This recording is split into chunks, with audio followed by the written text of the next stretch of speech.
नाजरीन, जब भी पाकिस्तान में हुकूमत और इस्टेब्लिशमेंट की कुछ खींचातानी होती है, कोई ना कोई बात ज़रूर मंजर आम आ जाती है। अभी एक नई खबर आ गई है कि जो तहरीक लब्बैक पाकिस्तान है, जो इसके चेयरमैन हैं साद रिजवी साहब, आजकल जेल में हैं। वो सबको पता है कि वो क्यों आए थे, फिर क्यों गिरफ्तार हुए, लेकिन अभी तक वो गिरफ्तार हैं। अब आजकल भी इस्टेब्लिशमेंट में और जो हुकूमत है, कुछ ना कुछ बात चल रही है, जो तकर्रियाँ हुई थी उस पर। लेकिन अब साथ ही ये खबर आ गई है कि साद रिजवी साहब ने एक कॉल दे दी है कि हमारे मुतालबात माने, वरना हम धरना देंगे। अरफान खान साहब के पास चलते हैं और इस खबर की तह तक पहुंचते हैं। जी अस्सलाम वालेकुम। हाँ जी सर, बताइएगा ये खबर जो आई है उसमें तो देखिए, साद रफीक साहब को लाहौर हाई कोर्ट जो है 2-3 दफा रिहा कर चुकी है, लेकिन हुकूमत रिहा करने पे तैयार नहीं, और उसको खिलाफ जो है अपील चली जाती है, और सुप्रीम कोर्ट में भी एक उनके खिलाफ अपील गई हुई है, और उनको बाहर निकालने के लिए हुकूमत मतलब तैयार नहीं है। असल में वजह यह है कि वो जो पाकिस्तान ने बास मुतालबात जो किए हुए हैं, इंटरनेशनल लेवल पे पाकिस्तान से मुतालबात किए गए हैं, उनमें ये भी है। वो जो ग्रे लिस्ट में पाकिस्तान है, और आज ही उसका इजलास शुरू हुआ है पेरिस के अंदर, और इसलिए इसको इनको अंदर रखना जो है जरूरी है। बाहर ये भी एक दहशतगर्दों की फहरिस्त में है, और क्योंकि आजकल DGISI की तकरीरी के मामले में कुछ खींचातानी है हुकूमत और एस्टेब्लिशमेंट के दरमियान, तो लोगों ने ये कहना शुरू कर दिया था कि भाई ये अब आप देख लेंगे कि चंद दिन के अंदर अगर इमरान खान साहब ने साइन ना किए तो फिर मुजाहरे वगैरह जो है शुरू हो जाएंगे, या ये तहरीक लब्बैक जो है ये मैदान में आ जाएगी। और कुछ ऐसा ही हुआ है कि कल उनके मजलिस शूरा का इजलास हुआ है लाहौर में, और उन्होंने ये 2 दिन का नोटिस दे दिया है हुकूमत को कि भाई आप 2 दिन के अंदर अंदर अगर आप हमारे पुराने मुतालबात जो है वो पूरे करें, जिनको वो अब तक तो भूले बैठे थे, और नहीं तो हम ये है कि जुमेरात से सड़कों पर आ जाएंगे। और मुतालबात उन्हें 21 अक्टूबर को शाम को उन्होंने 5 बजे तक कहा कि हम अपने अगले लाए अमल का ऐलान कर देंगे अगर हमारे जो वायदा अमल हुआ था उस पर मनोआन अमल ना किया गया। अब तो बात यह है कि ये मुआहदा हुआ था अप्रैल में, और उसको 3 हफ्ते इन्होंने दिए थे। अब वो 3 हफ्ते क्या 3 महीने से भी ज्यादा वक्त गुजर गया, कहाँ अप्रैल आ गया, कहाँ अक्टूबर है, लेकिन ये चुप रहे। तो ये भारत किसी के इशारों पे काम करने वाली तहरीक है, तो ये खामोश रहे हैं। और अब जबकि हुकूमत को गिराना या हुकूमत के लिए मुश्किलात पैदा करना या हुकूमत को अंडर प्रेशर लाना मकसूद है, तो अब इनको भारत फिर इशारा हुआ है, और इन्होंने ये है कि अब सड़कों पे आने का इंडिया दे दिया, और अब पता लग जाएगा जुमेरात को क्या आया। जुमेरात तक अगर तो हुकूमत और एस्टेब्लिशमेंट के दरमियान को तय आ गया, फिर ये वापस चले जाएंगे, नहीं तो फिर ये अदरवाइज वही फ्रांस के सफीर की मुल्क बदली का मामला लेके, जिसका उन्होंने खास तौर पर जिक्र किया है कि ये खसूसी कमेटी तश्कील दी गई थी, और उसने कहा था कि भाई वो सफीर वापस जाएगा, और सफीर भी वापस नहीं किया, और वही पुराने मुतालबात उन्होंने दोहराए हैं। मकसद ये है कि बदअमनी जो या अंदर प्रेशर लाने के लिए मामला जो है वो तैयार है। और एक लंबे अरसे के बाद जो है वो मतलब 6 महीने के बाद अब तहरीक लब्बैक पाकिस्तान जो दोबारा कारकुनों को इकट्ठा करने का मौका मिल रहा है। और जो उन्होंने कल जो उनका जुलूस था, असल में तो 12 रबीउल अव्वल के हवाले से उन्होंने जुलूस निकाला है, और वहां ये फिर उसके बाद मजलिस शूरा बैठ गई, और उन्होंने ये फैसला किया कि भाई हम, और जो उन्होंने नारे लगाए हैं अपने जुलूस के अंदर वो भी काफी काबिल एतराज है, और जैसा कहना चाहिए उससे इंतहा पसंदी की जो है वो फीलिंग आती है। जो भी बाहर की ताकतें हैं उन तक नारे जरूर पहुंचे होंगे, जिससे साफ पता लगता है कि मुल्क के अंदर इंतहा पसंद जो है एक दफा फिर सर उठाने के लिए तैयारी में है। जो यही रहे कि जब तक अब तहरीक लब्बैक के कारकुन जो है वो साद रिजवी साहब की रिहाई तक जो है धरना खत्म नहीं करेंगे, ٹھیک اب یہ یا تو سعد رفیق صاحب پر ہائر کرانا چاہتے ہیں یا یہ جو حکومت ہے اس کو انڈر پریشر لانا چاہتے ہیں کسی کہنے پر اسٹیبلشمنٹ کے کہنے پر. تو بہرحال یہ اب پتہ لگ جائے گا آپ کو جمعے کے دن جمعہ سعودی جو نئی تحریک جو شروع ہو جائے گی. تو جب سعد رضوی کو گرفتار کیا گیا تو بڑی بڑی حکومتی شخصیات بھی اور دوسری شخصیات بھی ملنے گئی تھی، تو دیکھنے میں تو یہی آ رہا تھا کہ یہ معاملہ دب گیا ہے، تو یہ پھر چنگاری اٹھ جل گئی ہے. میں نے کہا نا یہ ان کا اپنا کوئی وہ نہیں ہے، ان کو کوئی نہ کوئی شے دیتا ہے، کوئی نہ کوئی ان کو وقت پڑتا ہے کہ بھائی ہاں کوئی کسی کے ہاتھوں میں استعمال ہوتے ہیں. ٹھیک تو اب پھر کسی کا ہاتھوں میں استعمال ہونے کا وقت آ گیا تو وہ پھر دوبارہ سڑکوں پر آ رہے ہیں. اور جو ہی معاہدہ طے پائے گا، جنہوں نے ان کو شاید دی ہوتی ہے، جن کے کہنے پہ ہی آتے ہیں جب وہ ان کی باغی خیریت ہے وہ کہتے ہیں نہیں واپس آ جائے واپس آ جائے. ٹھیک.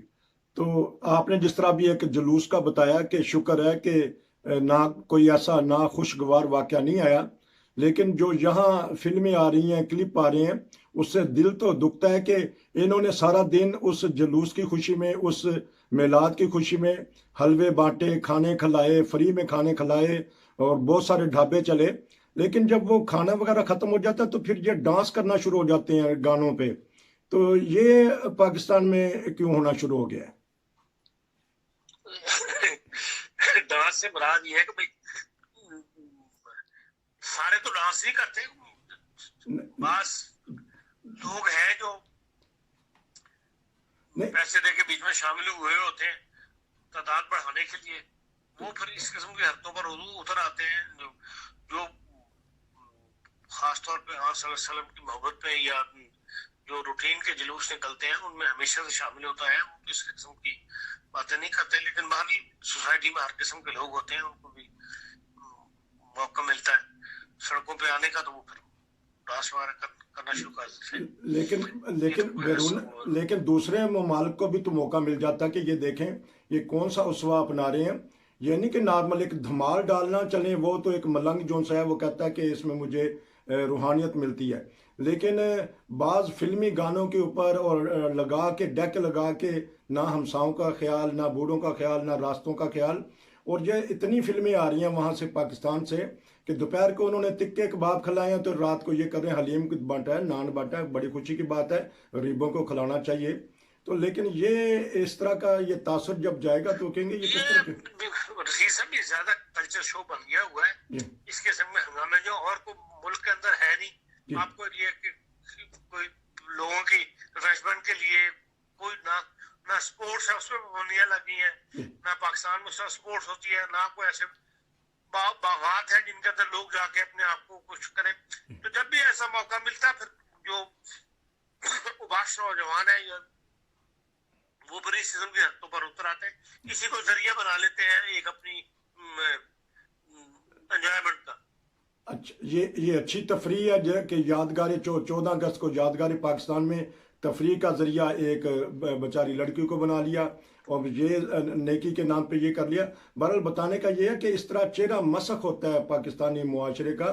تو یہ ہے کہ ہماری تو یہ درخواست ہے کہ جب بھی کوئی ایسے منایا کریں. اور ساتھ یہ سوال پتہ کرنا چاہتا ہوں کہ مذہبی تہوار پہ پولیس کا کیا کام ہے؟ پولیس کیوں سیکورٹی یہ لیتے ہیں اور آتی ہے؟ حالانکہ یہ اس لیے کہ پاکستان میں جب بھی جتھے اکٹھے ہوتے ہیں ہمیشہ وہاں لڑائیاں ہوتی ہیں جی. تو ہاں اس لیے ہر وقت خطرہ موجود ہوتا ہے. تو اس وجہ سے پھر پولیس وہاں پہ پھر ساتھ رکھنا پڑتا، مجبوری بن جاتا ہے کہ تاکہ موقع کو فوری طور پہ وہ معاملات کو سنبھال سکے.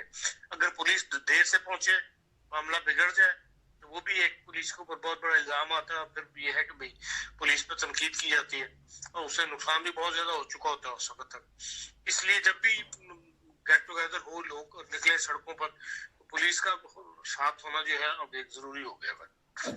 اب کیونکہ ایک خبر پہ اور تبصرہ کر دیجیے گا کہ بڑی اہم ہے کہ جس طرح آپ نے کہا کہ سعد رضوی کی پارٹی فرانس کے سفیر کو نکالنا چاہتی ہے، اب امریکہ نے 2 سال بعد سفیر بھیج دیا ہے.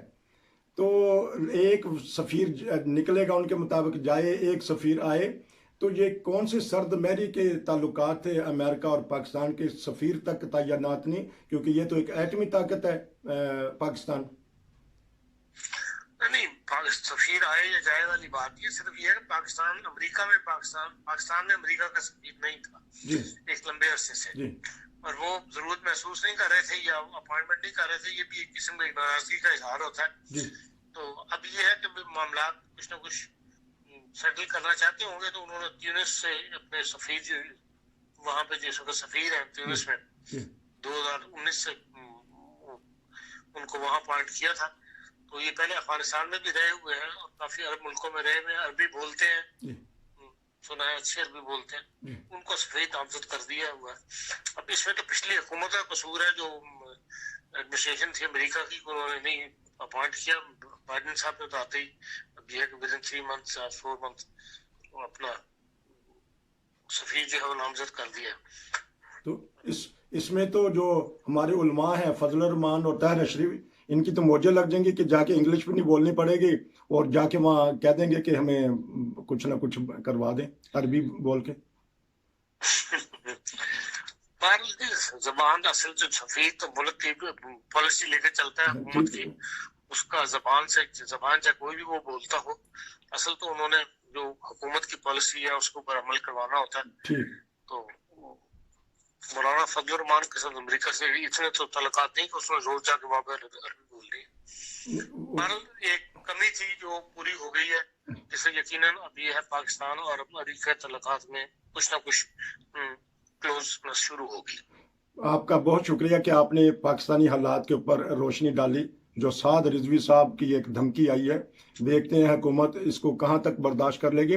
बलोचिस्तान हुकूमत का देखते हैं कि तख्त होता या तख्ता, क्योंकि वज़ीर आला के खिलाफ अदम एतमाद हो गई है। कल हम इस पे या फिर कभी आपसे तबसरा लेंगे कि आए दिन बलोचिस्तान में ये क्यों शोशा उठ जाता है। कोई हुकूमत 5 साल पूरे नहीं करती। बहरहाल बलोचिस्तान पाकिस्तान का एक बहुत ही प्यारा सूबा है, तो डेवलपमेंट होनी चाहिए उसमें। खान साहब आपका बहुत शुक्रिया, इंशाल्लाह फिर मिलेंगे। अस्सलाम वालेकुम।